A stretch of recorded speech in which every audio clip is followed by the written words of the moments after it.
नमो नमः। मैं दिनेश कुमार कुमावत राजस्थान सरकार और वेदांता के CSR इनिशिएटिव कक्षा में आपका हार्दिक स्वागत करता हूं, जिसके टेक्निकल पार्टनर है मिशन ज्ञान। विद्यार्थियों, आज का अपना विषय है गृहम शून्यम सुताम विना, जो कि हम पाठ 6 के रूप में पढ़ रहे थे। और इस कहानी में, इस नाट्यांश में हमने जाना कि शालिनी और माला जो कि चिकित्सालय के प्रति जा रही थी राकेश के कहने पर लिंग परीक्षण करवाने। चूंकि शालिनी को पता भी नहीं था कि माला का लिंग परीक्षण किया जाएगा, लेकिन माला के बताने पर शालिनी को पता लगता है और शालिनी को गुस्सा आ जाता है। शालिनी जब माला से कहती है कि ऐसा कैसे हो सकता है, जो भाई राकेश है वह ऐसा कैसे सोच सकता है, तुम अभी घर चलो, मैं भाई से बात कर लूंगी। इस कहानी में यहाँ तक हमने जान लिया था, पढ़ लिया था। अब आगे देखिए, हम जानेंगे शालिन्या उत्तरम। जब राकेश शालिनी या माला से पूछता है, क्या पूछता है कि तुम डॉक्टर के पास गई थी तो क्या हुआ, क्या बात हुई, मुझे बताओ, तब माला चुपचाप बैठी रहती है और शालिनी अपना उत्तर देती है। इसीलिए हमने इसका उपशीर्षक रखा शालिन्या उत्तरम। तो आइए विद्यार्थियों, जानते हैं कि इस घटना में क्या हुआ। यहाँ पर देखिए, शाम का जब समय था तो उस समय सभी एक साथ बैठे थे। तो आइए जानते हैं। संध्या काले भ्राता आगच्छति हस्तपादादिकं प्रक्षाल्य वस्त्राणि च परिवृत्य पूजागृहं गत्वा दीपं प्रज्वालयति भवानी स्तुतिं चापि करोति तदनन्तरं चायपानार्थं सर्वेपि एकत्रिताः। अब यहाँ पर देखिए क्या कहना चाहते हैं। संध्या काले, शाम के समय, भ्राता आगच्छति, भाई आता है, ऑफिस से भाई घर आता है, हस्तपादादिकम, हाथ पैर इत्यादि, प्रक्षाल्य, धोकर, प्रक्षाल्य का मतलब होता है धोकर, वस्त्राणि च परिवर्त्य, और वस्त्रों को बदलकर, परिवर्त्य बदलकर, पूजा गृहम, पूजा के घर को, यानी कि जो मंदिर होता है घर में, छोटा मंदिर, वहाँ पर गत्वा जाकर दीपम प्रज्वालयति, दीप जलाता है, ठीक है, पूजा करता है।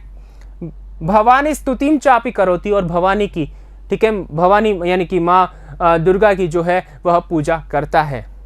तदनंतरम चाय पानार्थम, उसके बाद चाय पीने के लिए, चाय पानार्थम, चाय पीने के लिए, तदनंतरम यानी उसके बाद चाय पीने के लिए, सर्वे भी, सभी, ठीक है ना, एकत्रित हो गए, ठीक है, यानी सभी एक जगह हो गए, बैठ गए।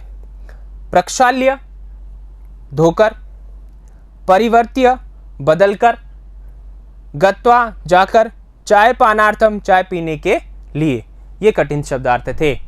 अब देखिए यहाँ पर सभी एक जगह बैठ गए, तो अब यहाँ पर बात होगी, अर्थात राकेश माला से पूछेगा। तो आइए जानते हैं क्या पूछता है। राकेशः माले त्वं चिकित्सकां प्रति गतवती आसी किम अकथयत् सा। हे माला, तुम चिकित्सिकाम प्रति, महिला डॉक्टर की और या महिला डॉक्टर के पास, गतवती आसी, गई थी, किम अकथयत सा, किम यानी क्या, अकथयत कहा, सा यानी उसने क्या कहा, अर्थात उस डॉक्टर ने क्या कहा, ऐसा राकेश ने पूछा। अब यहाँ पर देखिए, माला मौनमेवाश्रयति तदैव क्रीडन्ती त्रिवर्षीया पुत्री अंबिका पितुः क्रोडे उपविशति तस्मात् चाकलेहं च याचते। राकेश अंबिकां लालयति चाकलेहं प्रदाय तां क्रोडात् अवतारयति। पुनः मालां प्रति प्रश्नवाचिकां दृष्टिं क्षिपति। शालिनी एतत् सर्वं दृष्ट्वा उत्तरं ददाति। यहाँ पर देखिए, जो माला है वह मौनमेवाश्रयति, चुप ही रहती है, मौन को ही धारण किए हुए है, कुछ नहीं बोल रही। तदैव, उसी समय, तदैव यहाँ पर देखिए, तदा धन एव, वृद्धि संधि है, अर्थात उसी ही समय, ये दोनों अव्यय हैं। क्रीडंती, खेलती हुई, त्रिवर्षीया पुत्री, 3 साल की बेटी, अंबिका, जिसका नाम क्या है, ध्यान रखना, अंबिका, किसकी बेटी है, राकेश की और माला की, ठीक है ना। कितने साल की है, 3 साल की है। पितुः क्रोडे, पिता की गोद में, पितु यानी पिता की, क्रोडे यानी गोद में, उपविशति, बैठती है, तस्मात, और उससे, अर्थात राकेश से, चाकलेहम अर्थात चॉकलेट, च यानी और, याचते यानी मांगती है। ठीक है, पिता से क्या मांगती है? चॉकलेट मांगती है, क्योंकि 3 साल की है छोटी बच्ची, जब गोद में जाएगी कुछ ना कुछ तो मांगेगी, स्वाभाविक है ये तो। ठीक है, राकेशः राकेश अंबिका को लालयति यानी कि लड़ाता है, अर्थात कहने का मतलब उससे प्यार करता है। चाकलेहम प्रदाय, चाकलेहम यानी चॉकलेट, प्रदाय यानी दे करके, प्रदाय का मतलब देकर, ताम उसको, उस अपनी बेटी को, अंबिका को, क्रोडात गोद से, अवतारयति उतारता है। पुनः फिर मालाम प्रति, माला की ओर, प्रश्नवाचिकाम यानी कि जो प्रश्न किया, ठीक है, उस दृष्टि से, प्रश्न करने की दृष्टि से, क्षिपति यानी कि नजर गिराता है, अर्थात देखता है। यहाँ पर गिराने से मतलब है उस ओर नजर लगा करके देखता है। शालिनी एतत् सर्वम दृष्ट्वा, शालिनी जो है, राकेश की बहन जो है, एतत् सर्वम दृष्ट्वा ये सब कुछ देख करके, उत्तरम ददाति उत्तर देती है। क्या उत्तर देती है? आगे देखिए। पहले कठिन शब्दार्थ, क्रोड़े यानी गोदी में या गोद में, उपविशति बैठती है या बैठता है, यहाँ पर बैठती अर्थ लेंगे क्योंकि पाठ में यही अर्थ आया है। चाकलेहम चॉकलेट, क्रीडंती खेलती हुई। ठीक है, अब इसके आगे देखिए, बोध प्रश्न क्या बन सकते हैं। यहाँ से प्रश्न ये बनेगा, अंबिका का अस्ति, अंबिका कौन है? कौन है भाई अंबिका? अंबिका है राकेश और माला की क्या? बेटी। तो यहां पर देखिए उत्तर आप लिखेंगे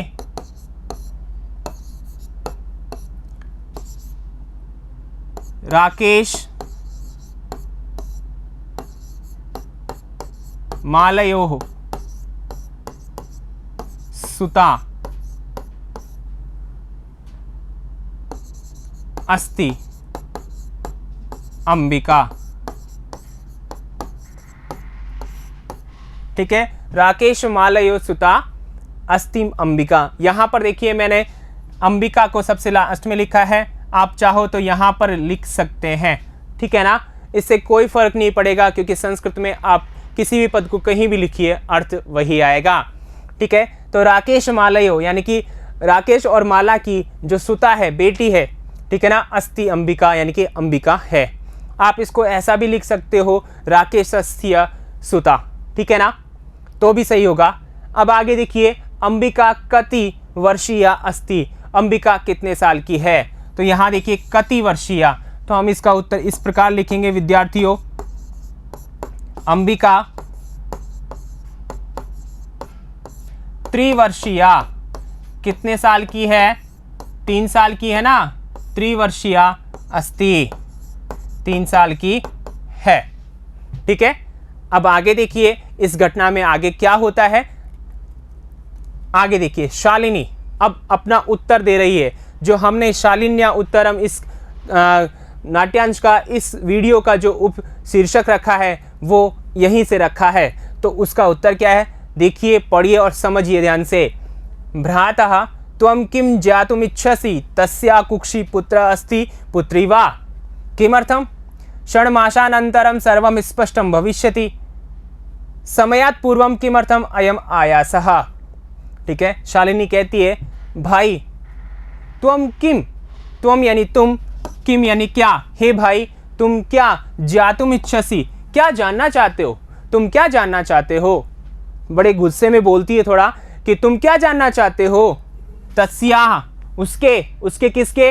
मालायाः, यहाँ पर हम संज्ञा पद लिखेंगे तो क्या हो जाएगा? मालायाः कुक्षी कोख में, माला की कोख में, पुत्र अस्ति पुत्र है, पुत्री वा या पुत्री। तुम क्या जानना चाहते हो कि उसकी कोख में बेटा है या बेटी। किमर्थम क्यों, ऐसा क्यों जानना चाहते हो। षण्मासानंतरम 6 महीने के बाद, सर्वम सब कुछ, स्पष्टम भविष्यति स्पष्ट हो जाएगा, 6 महीने के बाद सब पता लग जाएगा। ऐसा क्यों कहा शालिनी ने? क्योंकि 3 मास की वो पहले से ही गर्भ से है और 6 महीने के बाद अर्थात कुल 9 महीने के बाद क्या हो जाएगा, गर्भ का जो काल है वो समय समाप्त हो जाएगा और शिशु का जन्म हो जाएगा, इसलिए ऐसा कहा।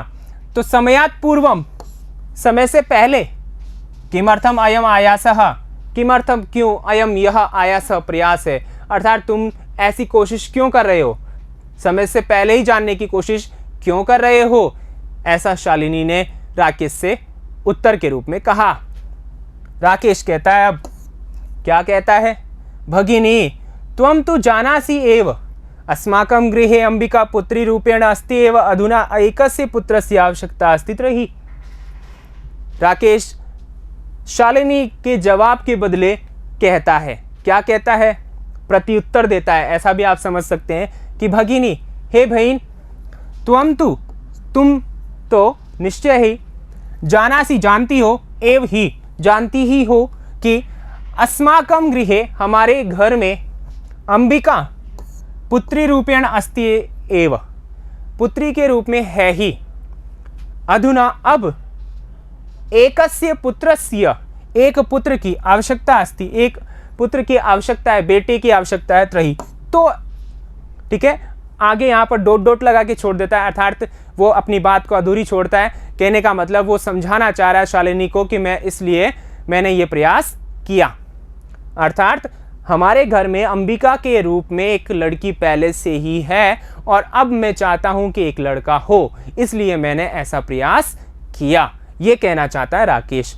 अब इसके बदले में शालिनी क्या कहती है, देखिए, तरही तो कुक्षी पुत्री अस्ति चेत हंतव्या, तो वो बड़े गुस्से से बोलती है, तो क्या हुआ, कुक्षी पुत्री यानी कोख में या गर्भ में, ठीक है ना, पुत्री अस्ति, अगर लड़की होगी या लड़की है, चेत तो हंतव्या, मार देनी चाहिए, यानी कि अगर लड़की कोख में है तो क्या मार देनी चाहिए। तीव्र स्वरेण, तीव्र स्वर से बोलती है, हत्यायाः पापम कर्तुम प्रवृत्तो असि त्वम, पाप करने जा रहे हो, ठीक है, कैसे, इसको कोख में ही मार करके, ऐसा वह शालिनी तीव्र स्वर से बोलती है, उसको जवाब देती है। तो यहाँ हम इस अंश में हमने देखा, जाना, पढ़ा कि किस प्रकार शालिनी माला का बचाव करती है और राकेश को उत्तर देती है। यहाँ पर देखिए कठिन शब्दार्थ, कुक्षी कोख में, षण्मासानंतरम 6 माह के बाद, आयासः प्रयास, अस्ति एव, अस्ति धन एव, यहाँ यण संधि है ही, ठीक है ना, हंतव्या मारना चाहिए, ठीक है, ये कठिन शब्दार्थ हुए। इस प्रकार हमने यहाँ तक जाना कि जो शालिनी है वो राकेश को अपना जवाब देती है और समझाती है कि कन्या वध करना गहन या घृणित या निंदित पाप है और तुम इसे करके पाप का भागी बन रहे थे, तो ऐसा उसे समझाती है। अब इस घटनाक्रम में आगे क्या होता है, क्या राकेश का उत्तर होता है, वो हम जानेंगे अगले वीडियो में। तब तक के लिए नमस्कारः, धन्यवादः।